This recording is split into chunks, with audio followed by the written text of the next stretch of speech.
Bismillahirrahmanirrahim. Assalamualaikum warahmatullahi wabarakatuh. How are you today?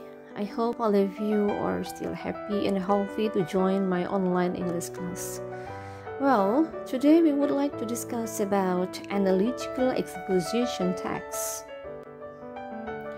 An analytical exposition text is a text that elaborates the speaker's or the writer's idea or opinion regarding certain phenomenon, case, or issue. Jadi, sebuah teks analytical eksposisi ini adalah teks yang menguraikan ide atau pendapatnya pembicara atau penulis mengenai fenomena, kasus, atau isu tertentu. The purpose of analytical exposition text is to persuade the readers or listeners that there is something that certainly needs to get attention. Jadi tujuan dari analytical exposition text ini adalah untuk mempengaruhi pembaca atau pendengar bahwa ada sesuatu yang tentunya butuh untuk diperhatikan.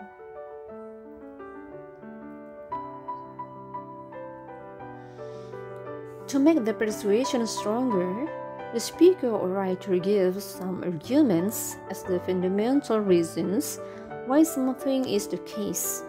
Jadi untuk membuat pengaruh ini lebih kuat, pembicara atau penulis memberikan beberapa argumen sebagai alasan mendasar mengapa sesuatu itu menjadi permasalahan. This type of text can be found in scientific books, journals, magazines, newspaper articles, academic speech or lectures, research report, etc.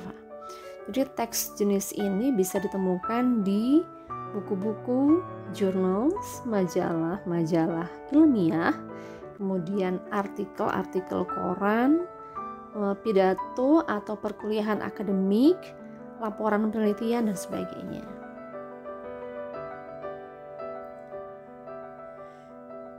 Now let us see the generic structure of analytical exposition text atau susunan dari teks analytical exposition ini adalah sebagai berikut. Yang pertama, the first is thesis. Thesis introduces the topic and shows the speaker's or writer's position.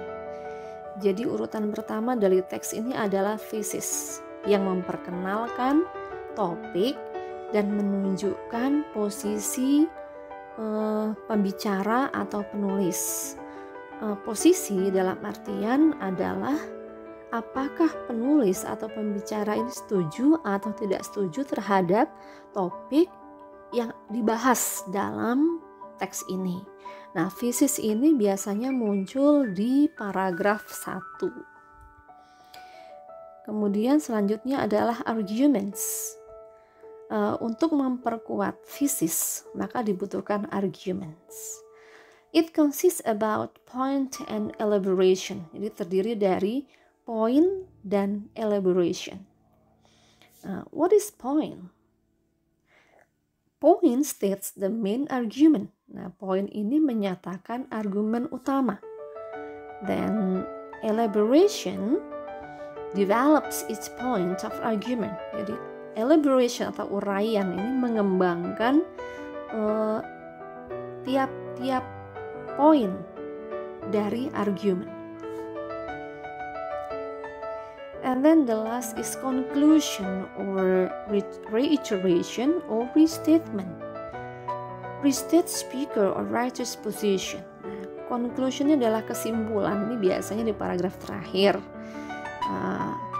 yang menyatakan kembali posisi pembicara atau penulis. Jadi sekali lagi bahwa posisi ini dalam artian apakah pembicara ini setuju atau tidak setuju terhadap topik yang dibahas dalam teks ini.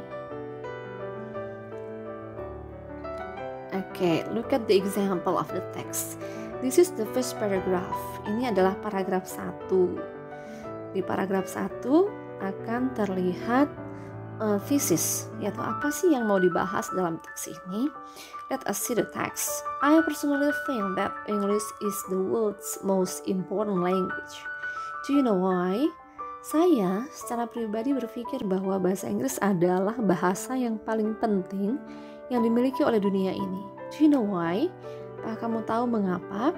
Nah, dalam paragraf 1 ini terlihat bahwa topik yang akan dibahas, tesisnya adalah pentingnya bahasa Inggris.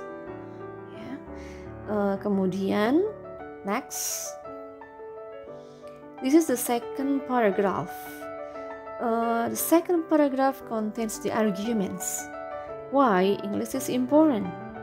Jadi di bawah ini yang paragraf 2 dan seterusnya itu menunjukkan argumen mengapa bahasa Inggris dikatakan penting. Let us see beberapa argumen. Jadi ada 3 argumen di sini. Firstly, pertama, English is an international language. It is spoken by many people all around the world, either as a first or second language. Jadi pertama, bahasa Inggris adalah bahasa internasional yang diucapkan oleh banyak orang di seluruh dunia, baik sebagai bahasa pertama maupun sebagai bahasa kedua. Ini adalah alasan pertama, argumen pertama. Kemudian secondly, English is also the key which opens doors to scientific and technical knowledge which is needed for the economic and political development of many countries in the world. Argumen kedua, bahasa Inggris adalah juga merupakan kunci yang membuka pintu pengetahuan saintifik dan teknik yang dibutuhkan bagi perkembangan ekonomi dan politik di banyak negara di dunia. Nah, ini merupakan alasan kedua. Nah, thirdly, argumen ketiga. Thirdly, English is a top requirement of those seeking jobs. Applicants who master either active or passive English are more favorable than those who do not. Yang ketiga, argumennya adalah bahasa Inggris merupakan persyaratan utama bagi mereka yang sedang mencari pekerjaan. Applicants itu adalah para pelamar. Para pelamar yang menguasai baik bahasa Inggris aktif maupun pasif itu lebih disukai daripada mereka yang tidak menguasai bahasa Inggris. Nah, jadi ada 3 arguments tentang pentingnya bahasa Inggris. Next, this is the last paragraph. Ini adalah paragraf terakhir. From the facts above, it is obvious that everybody needs to learn English to grow the global era. Dari fakta di atas, itu jelas bahwa setiap orang membutuhkan untuk mempelajari bahasa Inggris untuk menyambut era globalisasi. Nah, ini adalah kesimpulan tentang pentingnya bahasa Inggris. Dan di sini terlihat bahwa di mana posisi penulis